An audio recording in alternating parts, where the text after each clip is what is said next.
Hi guys. So last സെഷനിൽ നമ്മൾ project എടുത്തിരുന്നു ഗിറ്റിൽ നിന്നുള്ളത്. എന്നിട്ട് ഞാൻ നോഡ് മോഡ്യൂൾസ് ഇൻസ്റ്റാൾ ചെയ്യാൻ പറഞ്ഞിരുന്നു. സോ ഞാൻ നോഡ് മോഡ്യൂൾസ് എൻ്റെ കേസിൽ ഇൻസ്റ്റാൾ ചെയ്തിട്ടുണ്ട്. സോ ഞാൻ ആ കോഡ് വി എസ് കോഡിൽ ലൈക്ക് എൻ്റെ കോഡ് എഡിറ്റർ ടൂളാണ് വി എസ് കോഡ്, ഞാൻ അതിൽ ഓപ്പൺ ചെയ്തിട്ടു. ഓക്കെ, സോ ഞാൻ ചുമ്മാ ഗോ ത്രൂ ചെയ്യാം. ഇതിൽ ലൈക്ക് നമുക്ക് എന്തൊക്കെ ഫോൾഡർ ഉണ്ടെന്ന് നോക്കിക്കഴിഞ്ഞാൽ നമുക്കിവിടെ കാണാൻ പറ്റും. ഒരു ക്ലൈൻറ്റ് ഫോൾഡറും ഉണ്ട്. ക്ലൈൻറ്റ് ഫോൾഡർ എന്ന് വെച്ചാൽ ജാവാ സ്ക്രിപ്റ്റ് കോഡൊക്കെ നമ്മൾ റൈറ്റ് ചെയ്യാൻ വേണ്ടി യൂസ് ചെയ്യുന്നതാണ്, ക്ലയൻറ്റ് സൈഡ് ബേസിക്കലി. പിന്നെ നമുക്കുള്ളത് സർവർ സൈഡാണ്. സർവർ സൈഡിൽ നമുക്ക് ചെക്ക് ചെയ്ത് കഴിഞ്ഞാൽ കാണാൻ പറ്റും. സർവർ സൈഡിൽ നമുക്ക് ചെക്ക് ചെയ്ത് കഴിഞ്ഞാൽ കാണാൻ പറ്റുന്നത് സ്കീമ ഫോൾഡർ ഉണ്ട്. സ്കീമ ഫോൾഡറിലൊപ്പം നമുക്ക് കയറ്റി നോക്കിക്കഴിഞ്ഞാൽ അതിൽ സ്കീമ ഡോട്ട് ജെ എസ് നമുക്ക് കാണാൻ പറ്റുന്നുണ്ട്. ഓക്കെ, സോ ഈ സ്കീമ ഡോട്ട് ജെ എസിൽ നമ്മൾ നോക്കിക്കഴിഞ്ഞാൽ ഞാൻ തുറക്കാണ്. സ്കീമ ഡോട്ട് ജെ എസ് തുറന്നു കഴിഞ്ഞാൽ സോ അതിൽ കാര്യമായിട്ടുള്ള നമ്മൾ കോഡൊന്നും എഴുതിയിട്ടില്ല. നമ്മുടെ സ്കീമ ഡോട്ട് ജെ എസിൻ്റെ ഉള്ളിൽ കുറച്ച് കോഡ് എഴുതിയിട്ടുള്ളൂ. പിന്നെ നമ്മൾ നോക്കിക്കഴിഞ്ഞാൽ നമ്മുടെ സ്കീമ ഫയലിൽ സ്പ്ലിറ്റ് ചെയ്തേക്കുക, 4 വേറെ ഫയലായിട്ട് സ്പ്ലിറ്റ് ചെയ്തിട്ടുണ്ട് നമ്മൾ ആക്ച്വലി. ഓക്കെ, സോ അത് എന്തിനാണെന്ന് വെച്ചാൽ നമുക്ക് ഈ സ്കീമ ഫയൽ കണ്ട് നമുക്ക് പെട്ടെന്ന് മനസ്സിലാവും കാര്യങ്ങൾ ആഡ് ചെയ്യാനും. ഇപ്പോൾ റൂട്ട് ഫയലൊക്കെ നമ്മൾ കുറച്ച് എഴുതിയിട്ട് അതിന് സ്പ്ലിറ്റ് ചെയ്യും, ബാക്കി ഓരോ മോഡ്യൂളിനും ഓരോ ഫയൽ എന്നുള്ള രീതിയിൽ പോലൊക്കെ നമ്മൾ സ്പ്ലിറ്റ് ചെയ്യുന്നത് ആക്ച്വലി നമുക്ക് കുറച്ച് ആക്സസ് ആണ്, റീഡബിലിറ്റിക്കൊക്കെ ആൾക്കാർക്ക് മനസ്സിലാവാനൊക്കെ എളുപ്പത്തിനാണ്. ഓക്കെ, സോ നമ്മളിപ്പോൾ ഗ്രാഫിക്കൽ ബാക്ക് എൻഡ് നമ്മളിപ്പോൾ പിന്നെ ഗോ ത്രൂ ചെയ്യാം. ഓക്കെ, നമ്മളിപ്പോൾ ഫ്രണ്ട് എൻഡാണല്ലോ കൂടുതൽ നോക്കുന്നത്. പക്ഷെ നമ്മൾ പറഞ്ഞില്ല നമ്മൾ ഈ ഒരു ആപ്ലിക്കേഷൻ എടുത്തിട്ട് എന്താണ് ഈ ആപ്ലിക്കേഷൻ ചെയ്യാൻ പോകുന്നത് എന്നുള്ളതൊക്കെ, എന്തിനുള്ള ആപ്ലിക്കേഷനാണെന്ന് നമ്മൾ പറഞ്ഞില്ല. സോ നമ്മളിപ്പോൾ അതൊന്ന് പറഞ്ഞു വയ്ക്കാം, ഇത് എന്തിനുള്ള ആപ്ലിക്കേഷനാണെന്നുള്ളത്. ഓക്കെ, സോ ഞാനൊരു മോക്കപ്പ് പോലെ ക്രിയേറ്റ് ചെയ്തിട്ടുണ്ട്. ഓക്കെ, ഞാനൊരു ആപ്ലിക്കേഷൻ മോക്കപ്പ് പോലെ ക്രിയേറ്റ് ചെയ്തിട്ടുണ്ട്. ഇത് ആക്ച്വലി ഇത് ഒരു പാട്ട് റൈറ്റ് ചെയ്യാൻ വേണ്ടിയിട്ടുള്ള ആപ്ലിക്കേഷനാണ് ഞാനിപ്പോൾ ഉണ്ടാക്കി വെച്ചേക്കുന്നത്. ഓക്കെ, ഇതൊരു ചുമ്മാ എഴുതി വെച്ചെന്ന് മാത്രമേ ഉള്ളൂ കേട്ടോ. ആൻഡ് നമുക്കിവിടെ ക്രിയേറ്റ് വെച്ച് നമുക്ക് മൾട്ടിപ്പിൾ പാട്ടുകൾ നമുക്ക് ക്രിയേറ്റ് ചെയ്യാം. ഓക്കെ, സോ ഇവിടെ നോക്കിക്കഴിഞ്ഞാൽ 2 പേജ് ഉണ്ട്. ഒരു സോങ് ഇൻഡെക്സ് പേജും ഉണ്ട്, പിന്നെ നമുക്ക് എന്താ പറയുക, പിന്നെ സോങ് ഡീറ്റെയിൽ പേജും ഉണ്ട്. Okay, so song index page എന്തിനാണെന്ന് വെച്ചാൽ അത് നമ്മുടെ പാട്ടുകളുടെ ലിസ്റ്റൊക്കെ ഒന്ന് പാട്ട് എത്ര പാട്ടുകളോ അത്ര പാട്ടുകളുടെ ലിസ്റ്റ് കാണിക്കാൻ വേണ്ടിയിട്ടാണ് നമ്മൾ ഇൻഡെക്സ് പേജ് പോലെ കൊടുക്കുക. ഓക്കെ, സോ ഒരു സോങ്ങിൻ്റെ പർപ്പസ് ബേസിക്കലി എന്ന് വെച്ചാൽ അത് ഒരു കളക്ഷൻ ഓഫ് കുറച്ചധികം ലിറിക്സ് എടുത്ത് ഹോൾഡ് ചെയ്യുക എന്നുള്ളതാണല്ലോ ശരിക്കും പറഞ്ഞാൽ ഒരു പാട്ടെന്ന് പറയുമ്പോൾ. കുറച്ചധികം വരികൾ ലിറിക്സ് അത് ഹോൾഡ് ചെയ്ത് വയ്ക്കുക, അത് ഹോൾഡ് ചെയ്ത് വെച്ചൊരു പാട്ടായി ആക്ച്വലി.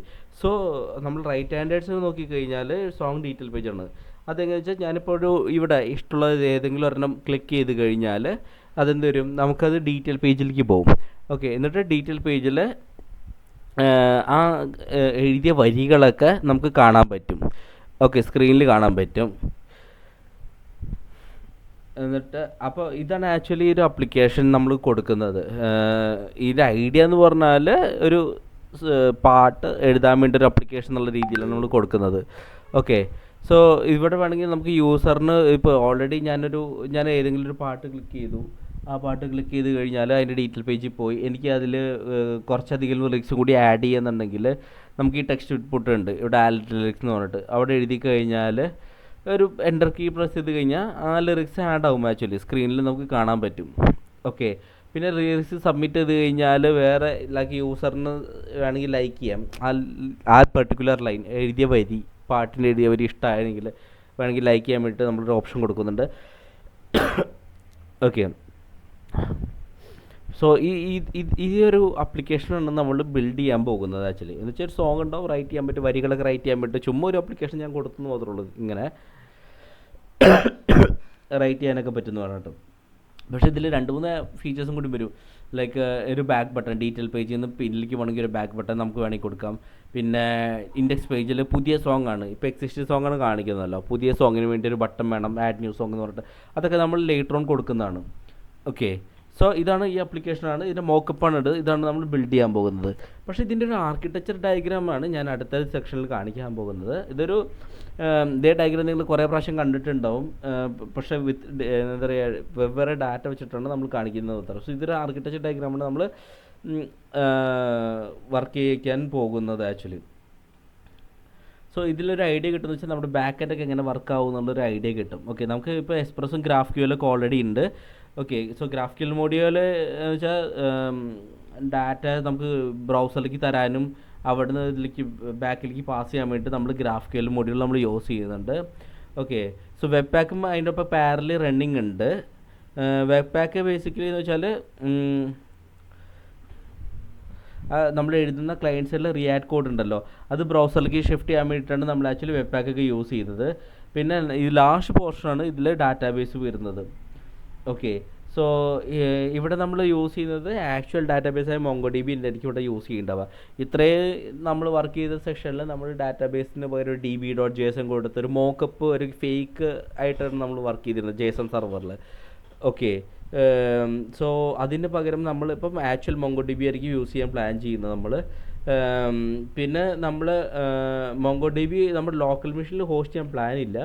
പകരം ഞാൻ ചെയ്യുന്നതെന്ന് വെച്ചാൽ ഒരു മൊങ്കോ ലാബ് വെച്ചിട്ട് അതിലേക്ക് ആക്സസ് ചെയ്യാൻ വേണ്ടിയിട്ടാണ് ഞാൻ നോക്കുന്നത്. അപ്പോൾ സെറ്റപ്പൊക്കെ നമ്മൾ MongoDBയുടെ മൊങ്കോ ലാബിലാണ് നമ്മൾ ചെയ്യാൻ പോകുന്നത്. അത് കുറച്ച് ഫ്രീ ആണ് ആക്ച്വലി. മൊങ്കോ ലാബ് ഒരു പെർട്ടിക്കുലർ എമൗണ്ട് ഓഫ് ഡാറ്റ വരെ നമുക്ക് ഫ്രീ ആയിട്ട് കിട്ടുന്നുണ്ട്. ഇത് ആക്ച്വലി സ്റ്റഡി പർപ്പസ് ആയതുകൊണ്ട് ഞാൻ അങ്ങനെ പോകുന്നു.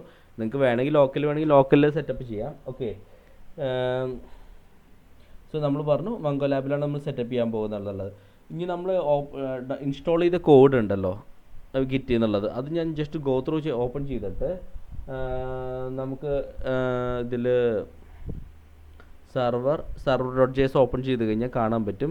നമുക്ക് ഈ MongoDBയുടെ URL ഒക്കെ കൊടുക്കേണ്ട ആവശ്യമുണ്ട് ഡാറ്റാബേസായിട്ട് കണക്ട് ചെയ്യാനായിട്ട്. അപ്പോൾ ഇവിടെ ആക്ച്വലി നമുക്ക് ഈ URL കൊടുക്കണം. ഓക്കെ, റീപ്ലേസ് വിത്ത് Mongo ATLAS URL എന്ന് പറഞ്ഞിട്ട് ഇവിടെ നമുക്ക് കൊടുക്കേണ്ട ആവശ്യമുണ്ട്. സോ അത് എങ്ങനെയാണെന്ന് നമുക്ക് അടുത്ത വീഡിയോയിൽ കാണാം. ഇതെങ്ങനെ സെറ്റപ്പ് ചെയ്യാം, എങ്ങനെ നമുക്ക് കൊടുക്കാമെന്നൊക്കെ നമുക്ക് അപ്കമിങ് വീഡിയോസിൽ കാണാം. സോ ഇത്രയും വെച്ചിട്ട് ഞാൻ ഇന്നത്തെ വീഡിയോ ബ്രേക്ക് ചെയ്യാണ്. നമുക്ക് അടുത്ത വീഡിയോയിൽ കാണാം. Thanks lot, by.